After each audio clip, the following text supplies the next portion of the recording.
ke kementerian, dalam hal ini ke Provinsi Aceh, kantor BPN Provinsi Aceh itu seluas 2.874 hektar. Letaknya sesuai dengan permohonan secara administrasi terletak pada Desa Pantegrus, Suasike, Rusak, Tapadang, Mayung, dan Itamtuno secara administrasi tertulis di Kecamatan Aman-Ambalik, Bolela, dan Samatiga. Itu yang kita dapat dari peta sofopi atau software atau SAP-nya Pak. Kemudian nomor HGU-nya itu nomor 6/10 tahun 2011. Masa berlakunya sampai dengan 6 bulan 10 2046.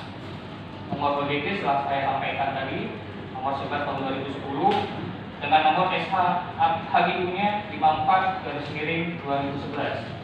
Tanggal HGU-nya, tanggal SK-nya tanggal 19 bulan 8 2011 dengan nomor HGU 43.